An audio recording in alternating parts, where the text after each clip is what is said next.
Welcome back, everyone. It is Sunday sit-down time. As you can see, we are on location and joined by Mizzou gymnastics coach Shannon Welker. Shannon, heck of a busy time of year for you. How happy are you to still be busy this time of year? Awesome. Our goal is we want to be competing on the last day of the competitive season, and we're gonna, we get to at least get to Thursday and hopefully get ourselves to Saturday. How excited, is this group right now to get down to Fort Worth to compete at this level? It's been a whirlwind, I feel like, in the past few weeks, but how excited are you to just get down there and start competing? Excited. There's obviously the preparation is the hardest part. The getting there that'll be the fun and the easy part once we get there. Well, the NCAA regional final, I want to recap that a little bit. Obviously, a close finish. Can you take me through what you were thinking of those final beam routines and you're seeing if this team was going to make it? What was going through your mind? Yeah, I knew we could do it, and I knew we were really in a battle with Auburn there, kind of little Tigers versus Tigers there, and they were ending on floor, which can be a high-scoring event. But I also knew that we were really good on beam and had a small lead going into that. So I really felt like if we did our job, we would be in good shape right there. First routine up, we had an uncharacteristic mistake from in that first spot. We needed the next 5 routines to knock it out of the park, and they did exactly that. Super important. Amari went up. I knew that was a critical routine because we just needed to get that domino effect going again.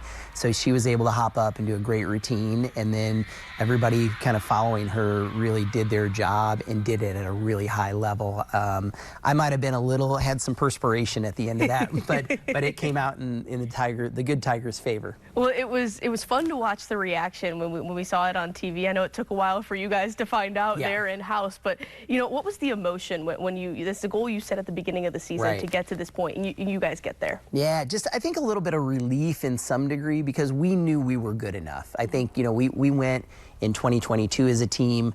And I think that was a little bit of we had some fortunate circumstances and we took advantage of them, and it was a really great surprise.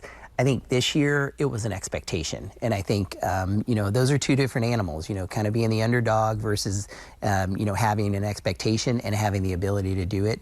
Those are different pressures, and so we were just really happy that we were able to follow through and complete most of the journey that we've set out to do this year. You mentioned it was an expectation to get there, but entering it now and you're here, what's different about kind of having those expectations once you get there as well? Well, I feel like there's a level of even not just going there. I think the last time we went, just getting to that Elite Eight was kind of the icing on the cake. This year we feel like we can go and compete, and I feel like that gives it some purpose and it makes it a little more fun when you feel like you've got the ability to be in the mix, to be competitive, to make it to the Final Four. I think that makes it really fun. What's special about this group where there's never seemed to be a doubt from any of these girls that they can play, that they can compete on the final day of the season? What's special about this specific group of gymnasts? I mean, outside of just their physical ability and talent, I just think they have so much experience.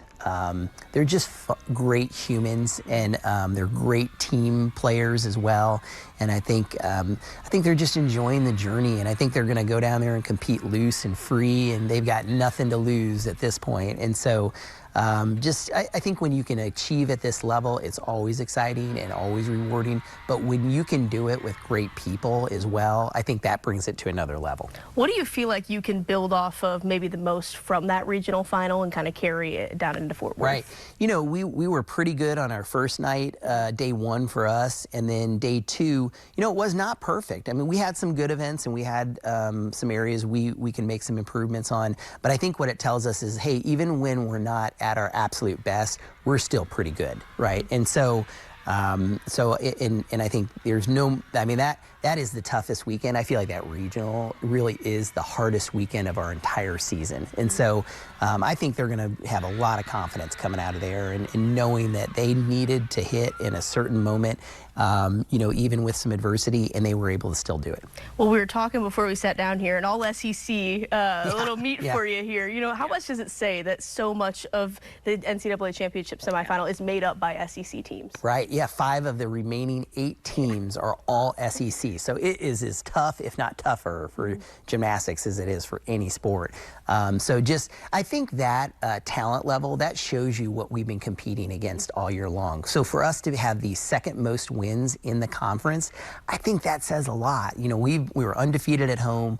We had, you know, we were 5-3 in conference play. You know, I think those experiences and those accolades will really have a ton of confidence building for us.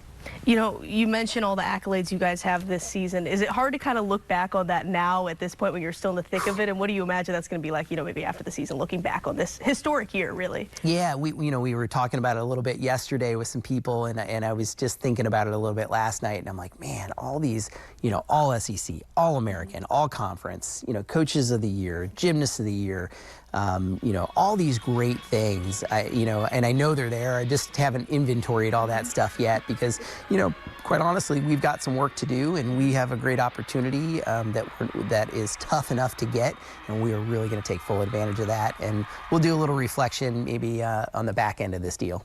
Well, I want to talk about the girls who have been here before, obviously been at this stage as a team as well in 2022. What's kind of their message been to maybe their teammates who haven't been to this stage before?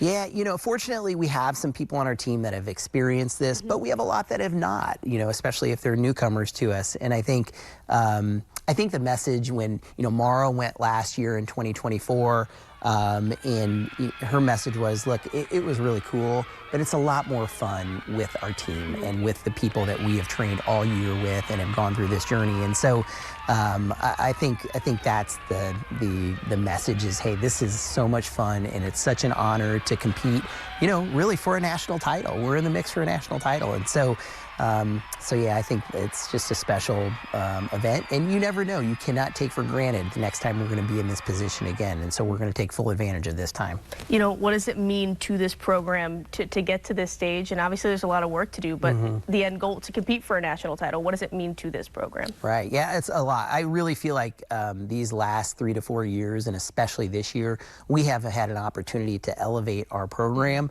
not just from a competitive standpoint, but an expectation, just a cultural, you know, there are things that have to be ingrained in your culture for you to really feel like you can compete with the best teams in the country. And I feel like we have really changed that culture for a positive. So moving forward, I think this will have a lasting impact on what we do moving forward. Well, to bookend, I think we were talking about the other day, to bookend Amari and Jocelyn and Helen's career. You know, they started in Fort Worth their first year, and then, you know, coming there again this year. How cool is that to kind of have that first full circle experience for them? Yeah, awesome. I think they knew how great that was that first year they went, and they were hungry to get back there. And I don't think anything was going to stop them. And I use the word undeniable, but they were not going to be denied to finish their careers back in this position again in the hunt for a national title. So. Well, I do want to talk about a really cool motto that I just found out about, ambush. Tell me about the ambush and kind of what that means to this team. And, you know, I saw it on, I think it was Mara's necklace the other day. Yeah, we got some necklaces. So